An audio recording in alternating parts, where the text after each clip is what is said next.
भगवान बुद्ध के लाखों अनुयायी थे।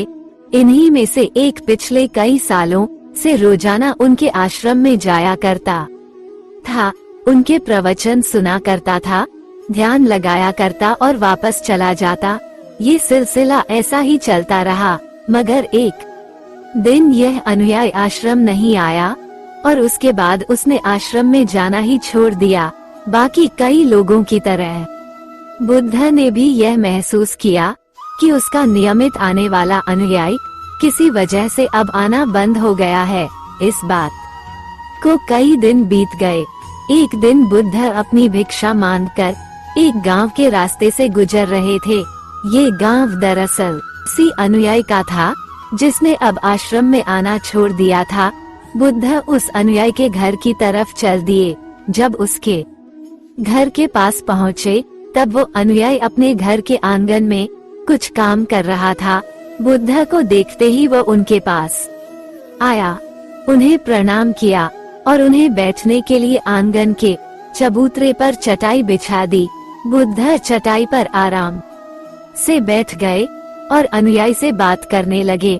बुद्ध ने पहले उस अनुयायी के स्वास्थ्य के बारे में पूछा और फिर पूछा कि उसके परिवार में सब कुशल मंगल तो है ना। अनुयायी ने कहा कि सब कुछ ठीक है, कोई भी अस्वस्थ नहीं है। बुद्ध ने उससे आगे पूछा, अगर सब ठीक है तो तुमने आश्रम में आना क्यों छोड़ दिया। अब अनुयायी ने थोड़ा सा शर्मिंदा होते हुए कहा, गुरुजी मैं क्या करता, मेरे पास पहनने के लिए सिर्फ एक ही जोड़ी कपड़ा है और वह भी अब जगह जगह से फट चुका है, उसमें कई जगह छेद हो गए हैं। अब आप ही बताइए, ऐसी हालत में मैं इतने सारे लोगों के सामने कैसे आता। बुद्ध ने उसकी तरफ ध्यान से देखा और पाया कि उसकी बातों में पूरी सच्चाई थी और उसके कपड़ों की हालत खस्ता थी। बुद्ध ने मुस्कुराते हुए उस अनुयायी के कंधे पर हाथ रखा और सब ठीक हो जाएगा बोलकर उसे दिलासा दिया और वहां से चले गए। एक बार बुद्ध जब प्रवचन दे रहे थे तो प्रवचन खत्म होने के बाद बुद्ध ने अपने एक धनवान अनुयायी को रोकने के लिए कहा। बुद्ध ने उससे कहा कि वह उनके गरीब अनुयायी को 2 जोड़ी कपड़े भिजवा दे। श्रीमंत अनुयायी ने उनसे वचन दिया कि वह अगले दिन जैसा उन्होंने कहा है वैसा ही करेगा। अगले दिन अपने वचन के मुताबिक श्रीमंत अनुयायी ने अपने नौकर के हाथों न सिर्फ उस गरीब अनुयायी के लिए बल्कि उसके पूरे परिवार के लिए 2-2 जोड़ी कपड़े भिजवा दिए। नए कपड़े पाकर आई और उसका पूरा परिवार बहुत खुश हो गया। अगले दिन से बुद्ध ने देखा कि वो अनुयायी फिर से आश्रम में आने लगा है। बुद्ध ने उससे पूछा कि अब तुम्हें कोई परेशानी तो नहीं है, अगर है तो बताओ। अनुयायी ने कहा, अब मुझे कोई तकलीफ नहीं है, बस कपड़ों की थी जो आपने हल कर दी, अब मैं बहुत खुश हूँ। बुद्ध के अनुयायी से पूछा, अच्छा बताओ तुमने अपने पुराने कपड़ों का क्या किया। अनुयायी ने कहा, हमारे ओढ़ने के कपड़े ओढ़ने लायक नहीं बचे थे, इसलिए मैंने अपने पुराने कपड़ों को उनकी जगह इस्तेमाल करना शुरू कर दिया।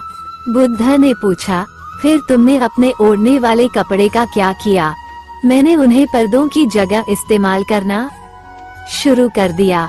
अनुयायी ने कहा, उन पुराने पर्दों का क्या हुआ। बुद्ध फिर से पूछा, मैं उनके 4 टुकड़े करके चूल्हे से गर्म बर्तन उतारने के लिए इस्तेमाल करता हूँ। अनुयायी बोला, पहले गर्म बर्तन पकड़ने के लिए इस्तेमाल करते थे, उन कपड़ों का क्या किया। बुद्ध ने फिर से पूछा, मैं अब उन्हें घर में पोछा लगाने के लिए इस्तेमाल करता हूँ। अनुयायी ने जवाब दिया, पुराने पोछे का क्या किया वह भी बता दो। बुद्ध ने अगला सवाल पूछा, वह कपड़ा कुछ भी करने लायक बचा नहीं, इसलिए मैंने उसके तार अलग कर दिए और उनसे दिया की बाती बना ली।